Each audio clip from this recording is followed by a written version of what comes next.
और विष्णु के चित्र में देखा होगा शंख चक्र गदा पद्म। कोई आत्मा ऐसा पुरुषार्थ करती है जो ऊंचे नंबर की भुजा बनती है, भुजा रूपी सहयोगी। कोई आत्मा ऐसा पुरुषार्थ करती है नीचे नंबर की भुजा बनती है। कोई आत्मा ऐसा पुरुषार्थ करती है दाएं हाथ का पुरुषार्थी, दाएं हाथ के रूप में दिखाया गया। दायां हाथ अच्छा माना जाता है या बायां हाथ? दायां हाथ अच्छा माना जाता है। दान धर्म करने के लिए दायां हाथ लेते हैं। मनुष्य सृष्टि के वृक्ष में भी दाएं हाथ में जो डालियां झुकती हैं वो भारतीय धर्म है, ब्रह्मचर्य को पालन करने वाले। तो वो है गुलाब का फूल जिसमें रूहानियत बरकरार रहती है। और दूसरा फूल है कमल का फूल। वो किस आत्मा की यादगार है? कौन सा हैंड? जगदम्बा की यादगार है। कमल कहाँ खिलता है? कीचड़ में खिलता है। ये सारा संसार क्या हो गया? विकारों की कीचड़ में फंसा हुआ है।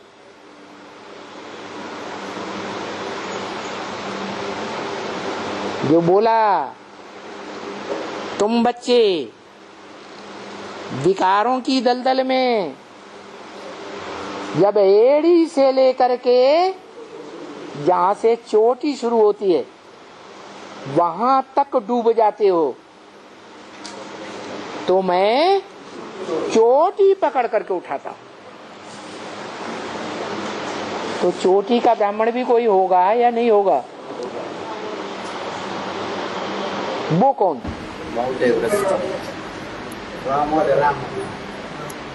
सारी मनुष्य सृष्टि का बाप। वो चोटी का पुरुषार्थी है।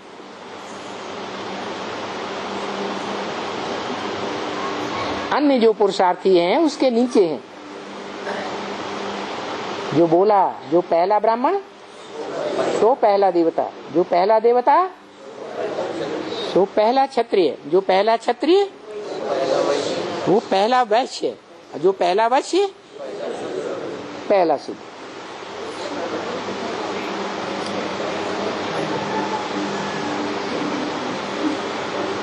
हनुमान के भक्तों ने हनुमान के लिए लगा दिया चारों युग प्रताप तुम्हारा है प्रसिद्ध जगत उजियारा।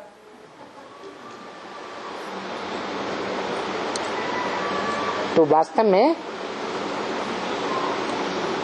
उन हनुमान के भक्तों ने हनुमान का प्रताप चारों युगों में कैसे बता दिया? क्योंकि हनुमान के रूप में पार्ट बजाने वाली राम भगवान की सहयोगी आत्मा, राम वाली आत्मा में प्रवेश करके पार्ट बजाती है।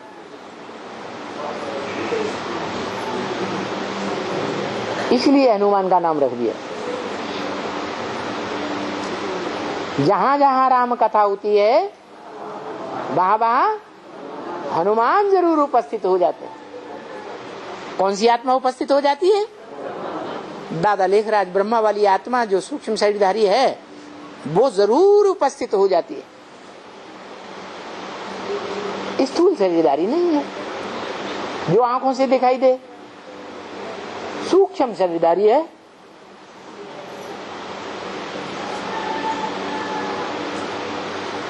यहां भी है या नहीं है? यहां भी है।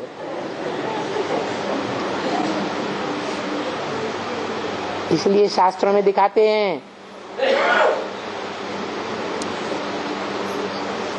कि एक आत्मा है जो शंकर भगवान के सदैव ही गले पड़ी रहती है।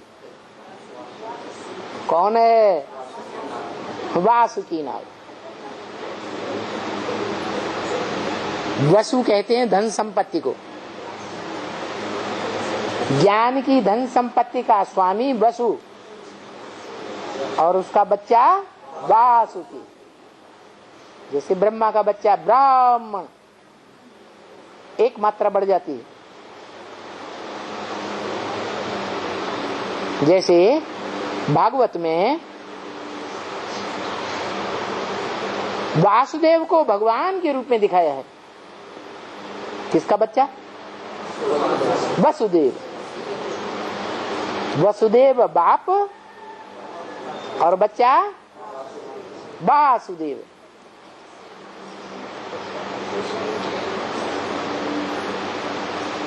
तो ये साथी हैं।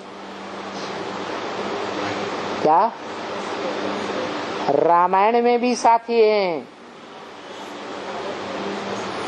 जब तक इनका साथ न मिले तब तक विजय नहीं हो सकती। ऐसे ही भागवत में और महाभारत में भी दो भाइयों का साथ दिखाते हैं। कौन कौन? कृष्ण बलराम। कृष्ण और बलराम।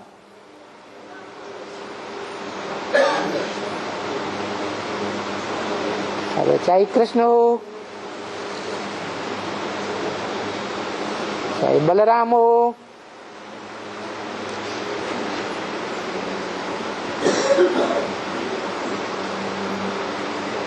चाहे रामायण के रूप में भगवान हो और चाहे शिव महापुराण में हीरो कौन है? शंकर। शिव बाबा। शंकर कैसे हीरो हो जाएगा? वो तो पुरुषार्थी है। इसलिए कंपिल के मंदिर में भी देखा होगा कि बीच में शिवलिंग है मुखिया के रूप में और मंदिर के बाजू की दीवालों में अन्य देवताएं दिखाए गए। उनमें मुख्य देवता हनुमान को दिखाते हैं या शंकर को दिखाते हैं।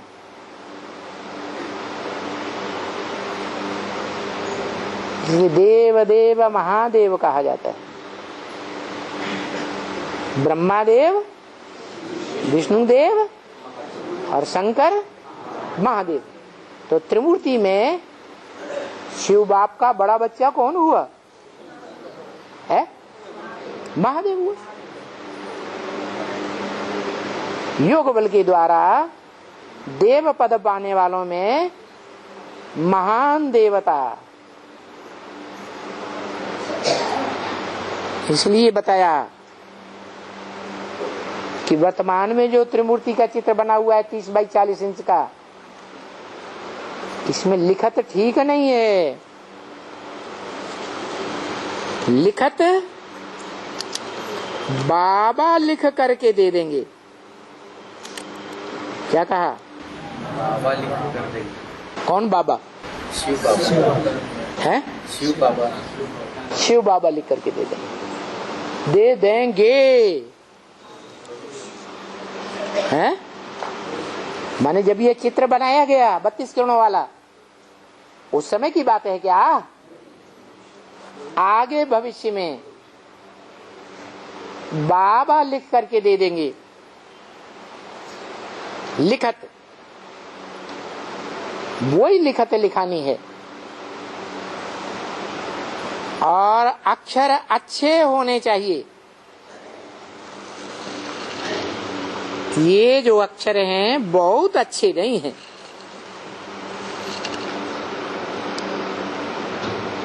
ये सिर्फ यहां बैठ करके याद करने के लिए नहीं है। क्या कहा? यहां माने जहां ब्रह्मा बाबा के मुख से वाणी चल रही थी,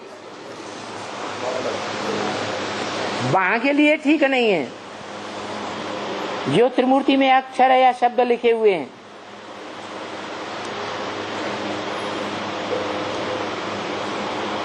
तो कौन से चित्र की तरफ इशारा है?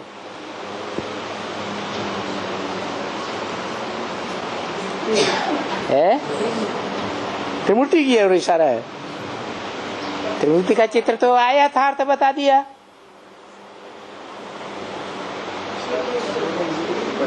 फिर त्रिमूर्ति शिव का यथार्थ चित्र कौन सा हुआ?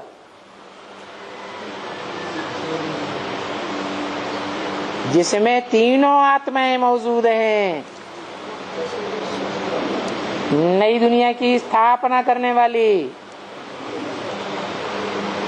पुरानी दुनिया का विनाश करने वाली, जो बोला मुरली में शंकर की जगह मम्मा का चित्र रखा होता तो समझाने में सहज हो जाता, क्योंकि विनाश का प्रैक्टिकल पार्ट कौन बजाएगी? जगदम्बा बजाएगी, महाकाली बजाएगी। तो शंकर का चित्र तो साबित ही नहीं होता। मना फिर त्रिमूर्ति शिव कौन हुआ है? निराकार। निराकार शिवलिंग। लिंग साकार होता है, निराकार होता है? तो निराकार ने लिंग क्यों कह दिया? ये तो बोला मेरे लिंग की ही पूजा होती है और देवताओं के अन्य इंद्रियों की ही पूजा होती है। कमल मुख, कमल हस्त, कमल पाद, कमल नयन, लेकिन मेरा लिंग ही पूजा जाता है। तो कौन बोला है? आत्माओं का बाप बोला क्या? नहीं, उसको तो नाक आंख कान कोई भी इंद्रिय नहीं है। षष्ठी पर जिस मुकर्रर रथ में प्रवेश करता है, वो मुकर्रर रथधारी आत्मा तीनों रूप कंबाइन में धारण करती है। नारायण वाली आत्मा संपूर्ण हीरा, हीरो पार्टधारी चैतन्य आत्मा, और लिंग रूप साकार कौन?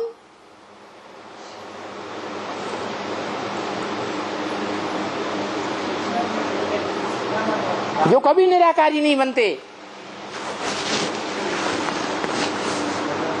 100% निराकारी बन ही नहीं सकते। उनको देह का होना रहता ही रहता है। कौन है? कौन? ब्रह्मा। दादा ले रहा है। प्रजापिता। अरे प्रजापिता जिस आत्मा का नाम है, वो तो हीरो पार्टधारी है, हीरा है, जो लिंग में दिखाया गया। वो निराकारी स्टेज में टिकता है, ज्योति स्वरूप ज्योति स्वरूप में टिकता है। बाकी जो पत्थर का लिंग है वो क्या है?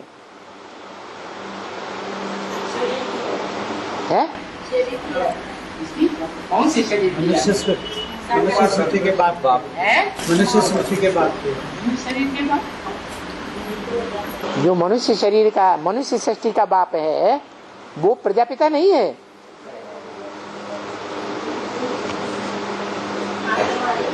प्रजापिता वाली आत्मा मनुष्य सृष्टि का पिता है, बीज है,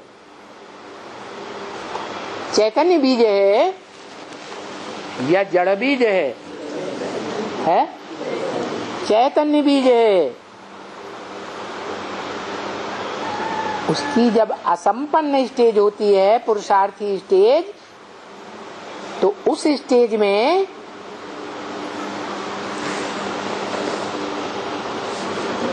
वो स्त्री रूप भूलता नहीं। जिस रूप में सारा जड़ जंगम सरसा संसार समाया हुआ है, सारे ही जड़ प्राणी जो चैतन्य आत्माएं होते हैं, वो जड़त्वमयी बुद्धि वाले होते हैं या चैतन्य बुद्धि होते हैं? है? क्या होते हैं? जड़त्वमयी बुद्धि होती है। वो मनन चिंतन मंथन करते हैं क्या? नहीं करते। ऐसे ही जो लक्ष्मी और जगदम्बा का पाठ बजाने वाली आत्माएं हैं, जिनके स्वभाव संस्कार मिलकर के, जगदम्बा के स्वभाव संस्कार मिलकर के लक्ष्मी समान हो जाते, और लक्ष्मी के स्वभाव संस्कार मिलकर है जगदम्बा, वो तो हो ही जाते हैं, लेकिन दोनों मिलकर के एक हो जाते हैं तो विष्णु कहा जाता है। वो विष्णु एक है या अलग अलग आत्माएं हैं? है?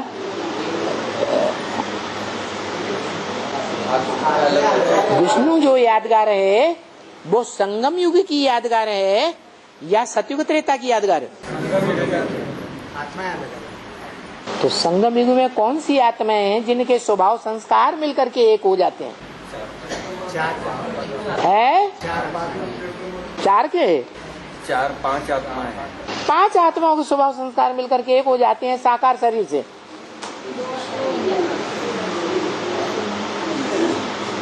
तीन ही आत्माएं हैं, एक मनुष्य सृष्टि का पिता चैतन्य बीज, और दूसरी माताएं, जो दोनों माताएं मिलकर एक स्वभाव संस्कार की बन जाती है महालक्ष्मी। लेकिन वो संपूर्ण आत्मा बनती है या अपूर्ण आत्मा है या लिंग रूप है? लिंग रूप जड़त्वमयी बुद्धि की यादगार है या चैतन्य बुद्धि की यादगार? तो जड़त्व रूप की यादगार है लिंग, जगदम्बा और लक्ष्मी, और उन दोनों में समाया हुआ है कौन? शिव नहीं, जो शिव समान बन गया, मनुष्य सृष्टि के बाप जो बोला है मत योनि ही महत ब्रह्म तस्मिन गर्भम ददाम्यहम्, उनमें मैं ज्ञान का बीज डालता हूं। वो स्वयं ज्ञानी नहीं है। कौन? लक्ष्मी और जगदम्बा, उनमें ज्ञान का बीज कौन डालता है? लक्ष्मी को ज्ञान किससे मिलता है? नारायण से मिलता है।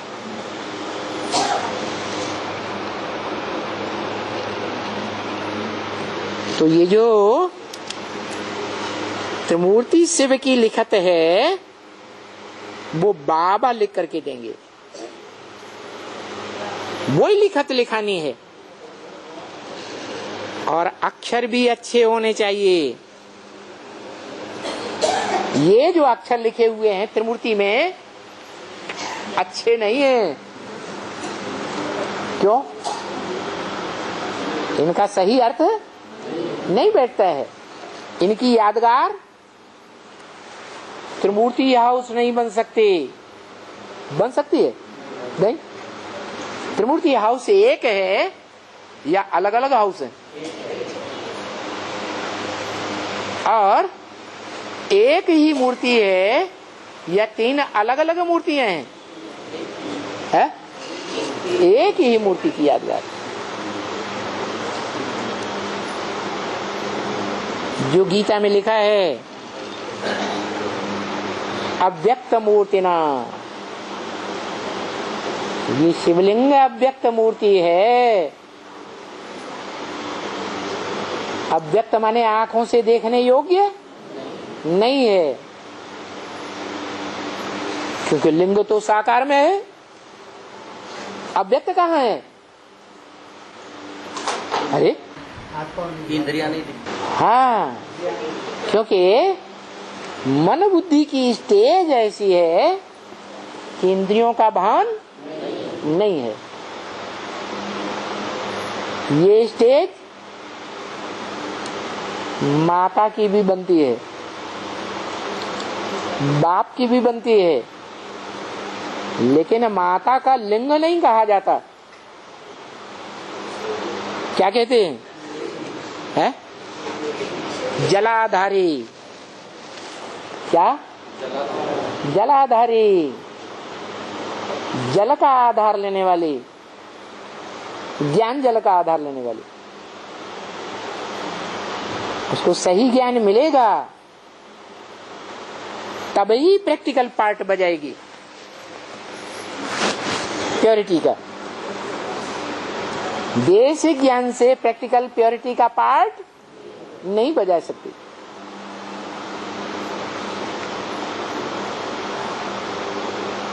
जब पार्ट बजाती है प्रैक्टिकल में, तब ही नाम होता है लक्ष्मी। मी माने मुझको, लक्ष्य माने एम ऑब्जेक्ट प्राप्त हुआ। तो कैसे एम ऑब्जेक्ट प्राप्त होता है? जब ज्ञान का बीज पड़ता है। माता का एम ऑब्जेक्ट क्या है? दुनिया भी जो माताएं होती हैं, माता बनाई जाती हैं, पहली रचना पुरुष की होती है, उनके जीवन का अहम ऑब्जेक्ट क्या है?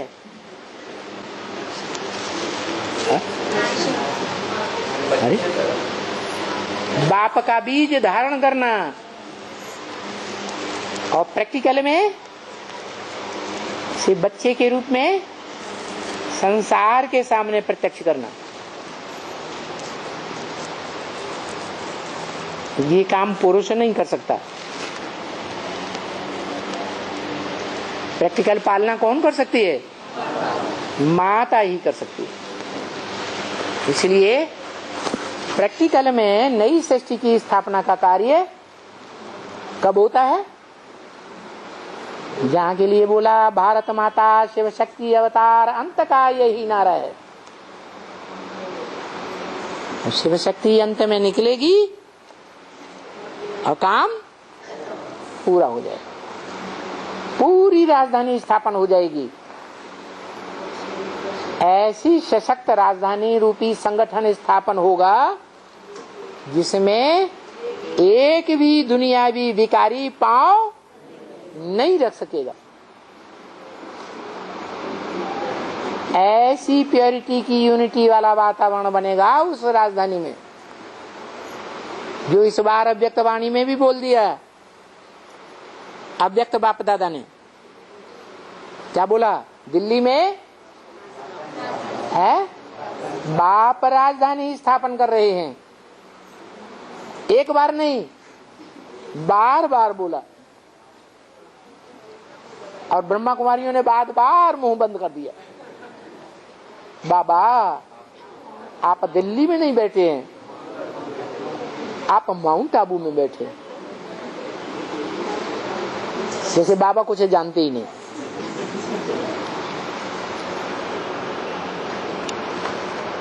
तो ये जो त्रिमूर्ति के अक्षर हैं बहुत अच्छे नहीं हैं।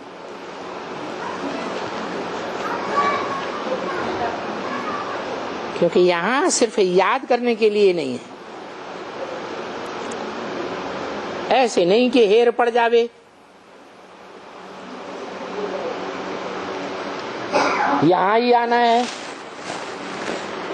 यहाँ आकर के याद करना है।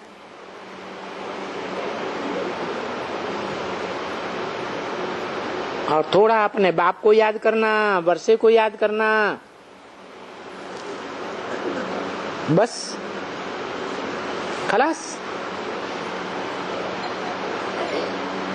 जैसे उसने चार्ट लिखा था,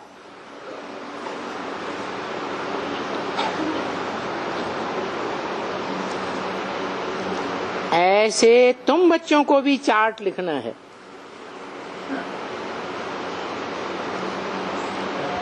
याद का चार्ट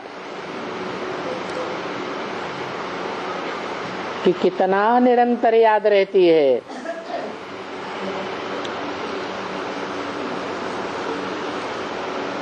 और बाबा सिर्फ तुम्हारे लिए नहीं कहते हैं, सब बच्चों के लिए कहते हैं। बाबा तो सबके लिए ही कहेंगे। और कोई चार्ट न भी लिखें तो एक चार्ट तो जरूर लिखें। वो चार्ट लिखने से खुशी रहेगी। कौन सा चार्ट? बाप को याद करना और वर्षे को याद करना। अरे एक को याद करना या दो को याद करना? एक तरफ तो कहते हैं एक शिव बाबा, दूसरा न कोई, और अभी कहते हैं दो को याद करना। बाप को याद करना, वर्षे को याद करना। ये दो बातें क्यों करते? जो बाप है मनुष्य सृष्टि का, उसी में हमारा वर्षा भी समाया हुआ है। जैसे दुनिया में भी बाप होते हैं, उनको वर्षा किससे मिलता है? बाप से मिलता है। हमको पढ़ाने वाला कौन है? हैं? शिव बाप।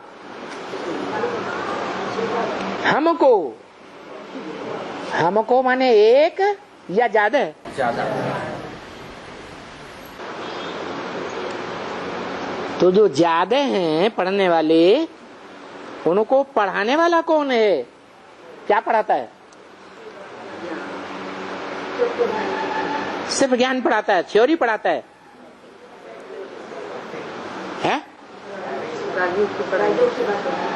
राजयोग की पढ़ाई पढ़ाता है ना। तो राजयोग की पढ़ाई पढ़ाने वाला कौन है?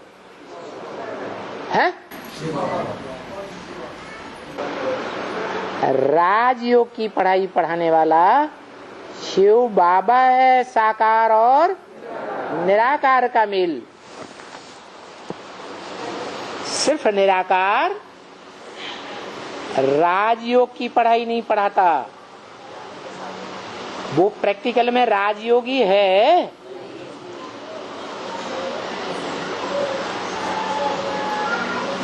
धनवान बाप होगा तो धन का वर्षा देगा, धन कमाया होगा तो वर्षा देगा या बिना कमाई देगा? है? धन कमाया होगा, धन को सुरक्षित किया होगा तो वर्षा देगा।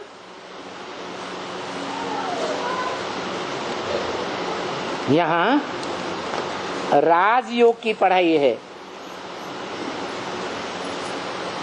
जिस राजयोग से क्या मिलता है? राजाई का वर्षा मिलता है। अगले जन्मों में या यहाँ भी नंबरवार वर्षा मिलता है, और भविष्य में भी नंबरवार ही वर्षा मिलता है राजाई का। तो ऐसी राजाई का वर्षा देने वाला कौन, पढ़ाने वाला कौन? शिव बाबा। शिव बाबा।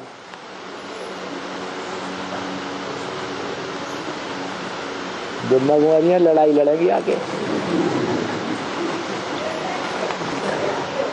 तो जैसे कि और सब कुछ धंधा करते हुए ये सेकंड का कोर्स उठाया है क्या?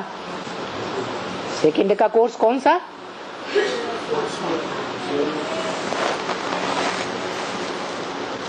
बेसिक कोर्स कहो या एडवांस कोर्स कहो,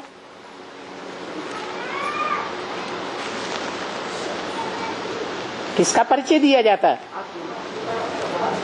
है? आत्मा का परिचय दिया जाता है। मुझे आत्मा का षष्ठ रूपी रंगमंच पर क्या क्या पार्ट है, किस धर्म में विशेष पार्ट है, पता चलेगा या नहीं चलेगा? है चलेगा।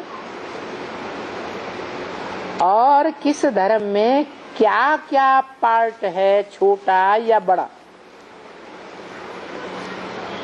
नहीं तो बाप कहते हैं जो पार्टधारी अपने पार्ट को न जाने, रंगमंच पर बिना पार्ट को जाने ही खड़ा हो जाए तो उसको क्या कहेंगे? बेवकूफ पार्टधारी।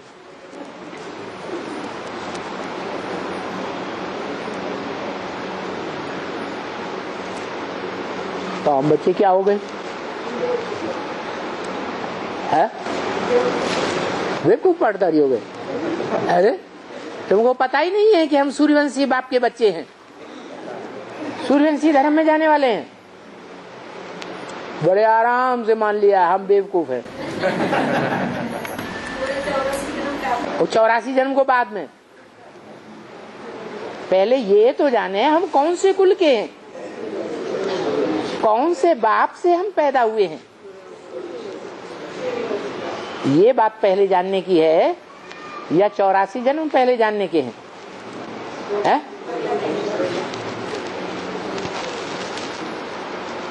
बाकी कोर्स तो सेकंड का है, माने ज्ञान तो बहुत सहज है, लेकिन कठिन क्या है? प्रैक्टिस किस में है? मेहनत सारी याद में है। याद करने का कोर्स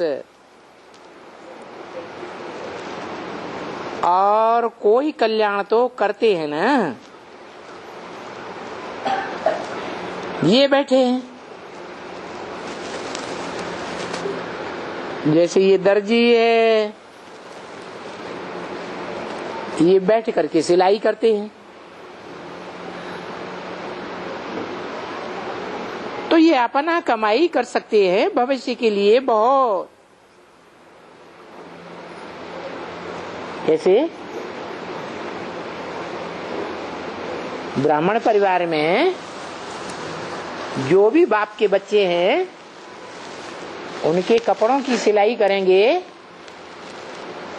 तो सेवा करेंगे या डिसर्विस करेंगे? सेवा का मेवा मिलेगा। जितनी चाहे उतनी कमाई कर सकते हैं। अगर तकदीर है तो ये कमाई करते रहेंगे, तकदीर नहीं होगी तो क्या होगा? हाँ, सिकील दे बच्चों प्रति माता पिता बाप दादा का याद प्यार और गुड नाइट।